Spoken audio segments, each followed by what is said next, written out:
પાઠ 13 ભમીએ ગુજરાતે દક્ષિણ ભણી.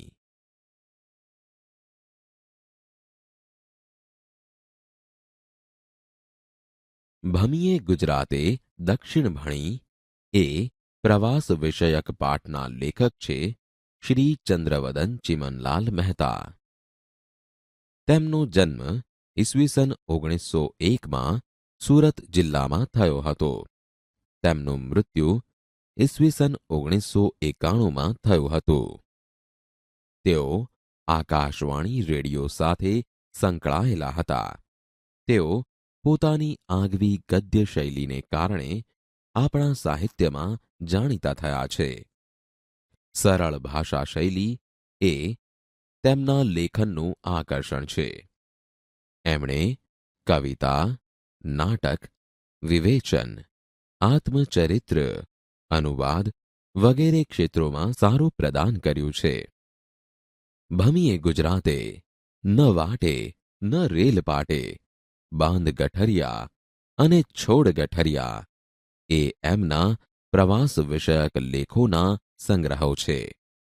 બાળ દોસ્તો, ભમીએ ગુજરાતે દક્ષિણ ભણી એ પાઠ લેખકના પ્રવાસ વિષયક લેખ સંગ્રહ ભમીએ ગુજરાતે ન વાટે ન રેલ પાટેમાંથી લેવામાં આવ્યો છે, જેમાં એમણે દક્ષિણ ગુજરાતની પ્રકૃતિ અને સંસ્કૃતિની સમૃદ્ધિનું રસળતી શૈલીમાં આલેખન કર્યું છે. બાળ દોસ્તો, હવે આપણે પાઠને સમજીએ. બાળ દોસ્તો, કેમ છો? મજામાં છો ને? મને ઓળખો છો કે ભૂલી ગયા? હું ગુજરાતનું રાજ્ય પક્ષી સુરખાબ છું. બાળ દોસ્તો, મારી સાથે મારી પાંખો પર સવાર થઈને તમારે દક્ષિણ ગુજરાતનો પ્રવાસ કરવો છે ને? ચાલો ત્યારે તૈયાર થઈ જાઓ. જુઓ કેવી ખુશનુમા સવાર છે. આપણે સાગરકાંઠો નહીં છોડીએ હો. દરિયો અહીંયા પોતાનું ભારે શિંગડું ગુજરાતમાં ભરાવવા ફાંફા મારે છે અને ઊંચે ખંભાત બાજુ ભોંકે છે.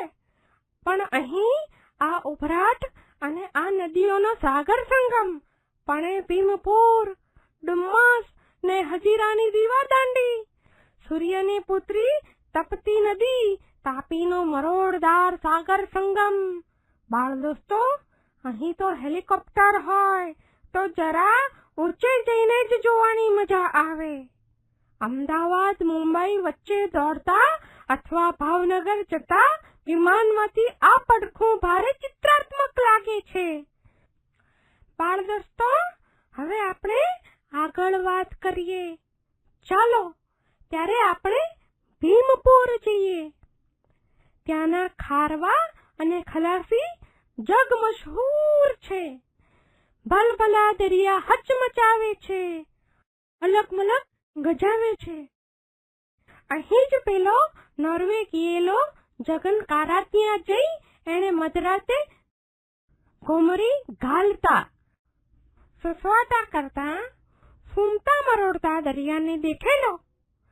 માતાની આઠમે નવરાત્રીમાં કેડે ઘૂઘરા બાંધી ઘેરિયા ઘૂમતા રહે છે અને એકવાર ભીમપુર જાજો રે ઘેરિયા એવું ગીત લલકાર્યા કરે છે. શ્રાવણ મહિને ભીમપુરિયા હનુમાનનો મેળો જોવા સુરતથી ગેણિયા બેલને દોડાવતા સુરતીલાલા નીકળી પડે છે.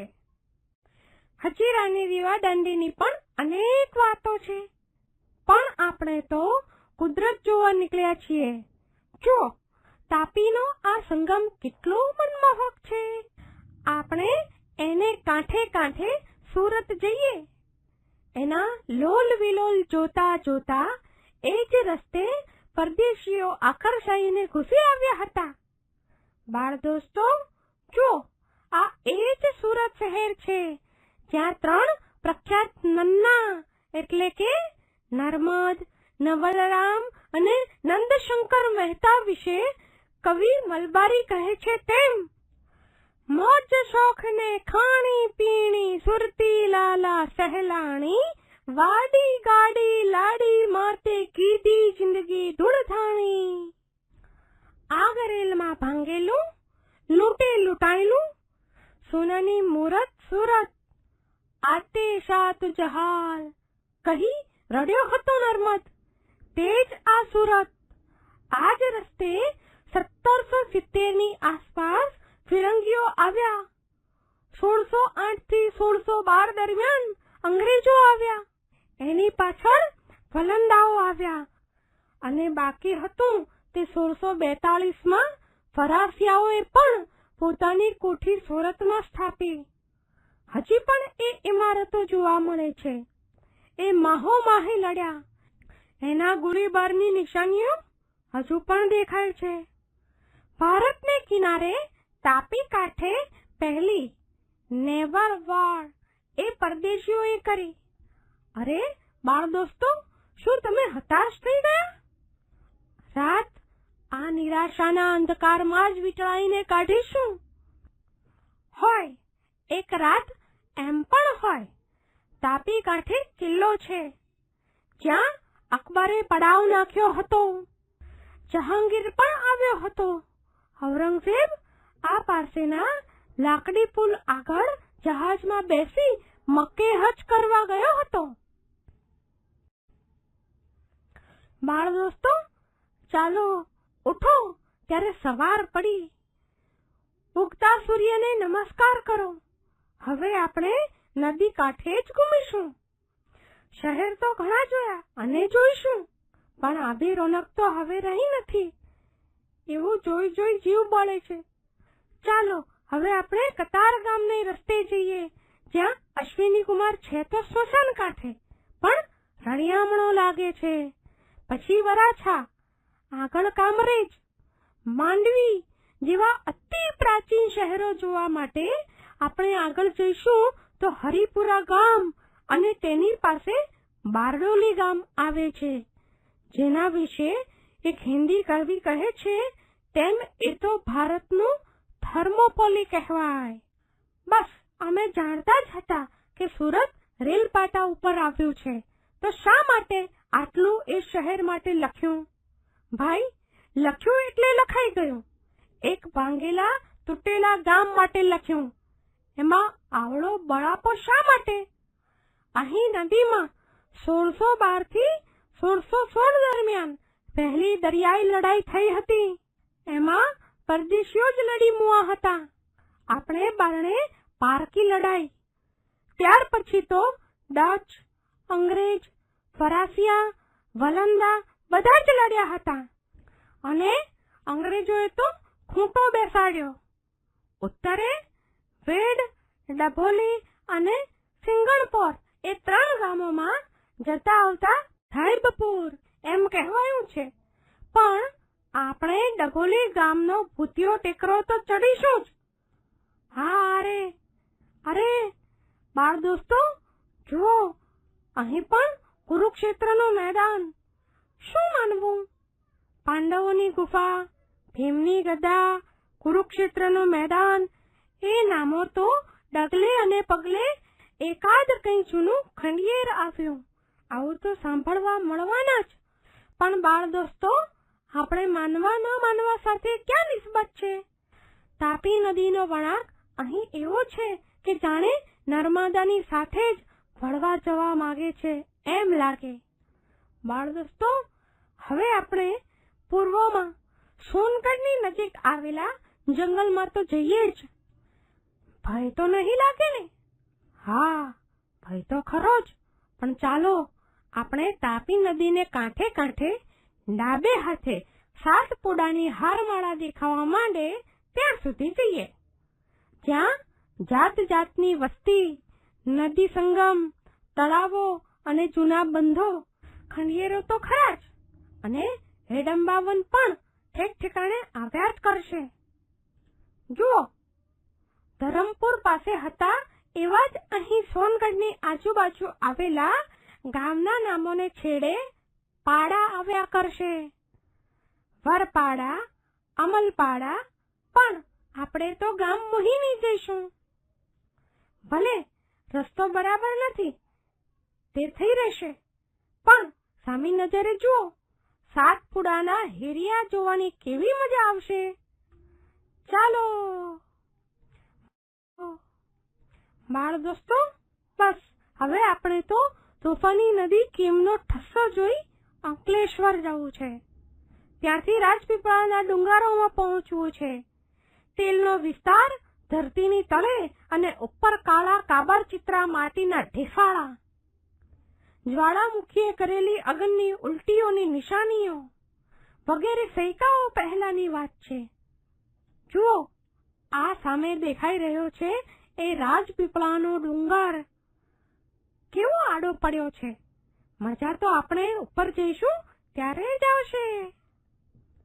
આ દેખાઈ રહી છે એ ભીલ રાજાઓની મહોલાત. એ જ ડુંગરા, જરા અટપટો અહીંનો રસ્તો છે અને પ્રાચીન કાળના અનેક અવશેષો પણ જોવા મળે છે. બાળ દોસ્તો, જરા જાળવીને ચાલજો. આ રહ્યો બાંધેલો દરવાજો તોતિંગ, ઘણો જૂનો લાગે છે. કોણે બાંધ્યો હશે કોણ જાણે, પણ જાણે આ ડુંગર ઉપર જરૂર કોઈ સંસ્કૃતિ સામ્રાજ્ય ઉગી આથમી ગયું હોય એવું લાગે છે. બાળ દોસ્તો, ખુશીની વાત એ છે કે હવે અહીં હવા ખાવાનું નવું સ્થળ બનશે એવી વાતો સંભળાય છે. બાળ દોસ્તો, ચાલો આપણે જરા ઊંચે ચડીએ. અહીં રસ્તો જરા બરાબર નથી. સવારે પૂર્વમાંથી તેજનો જગારો ઉપર આવતો દેખાશે. હવે તો જાણે દૂરની જેમ સમીપથી પણ ડુંગર રળિયામણો લાગે છે. માંડવગઢની રાણી રૂપમતીની જેમ આપણે પણ રેવાજીના દર્શન કરવા ગીરી અટારી ચડ્યા. વિંધ્યવનખુંડી 7 પૂડાની હારમાળાને અળગી રાખી નર્મદા મૈયા ગુજરાતે પધારતા કેવા જાજવલ્યમાન લાગે છે.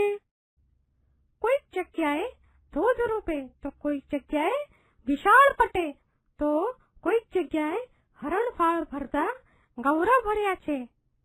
આમાં નર્મદા 950 કિલોમીટરનો કાંઠો અમરકંટકથી અહીં સુધી. માં, તમે અમારે માટે શું શું નથી લાવ્યા?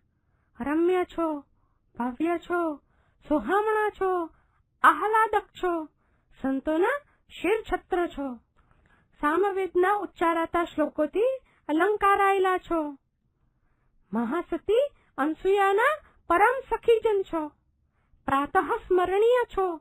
એટલે જ આપણે રાતવાસો અહીં કરીશું. હવા ખાવાનું સ્થળ કરનારા કરશે ત્યારે કરશે અને આવનારા હવા ખાશે ત્યારે ખાશે.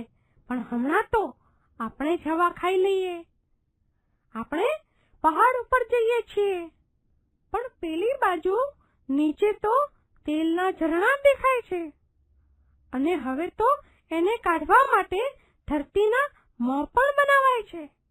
જેમ ગુપ્ત ગંગા કહેવાય એમ આ પણ ગુપ્ત તેલધારા કહેવાય. ફિલસૂફો તો કહે છે કે મન તેલ ધારાવત રાખવું જોઈએ.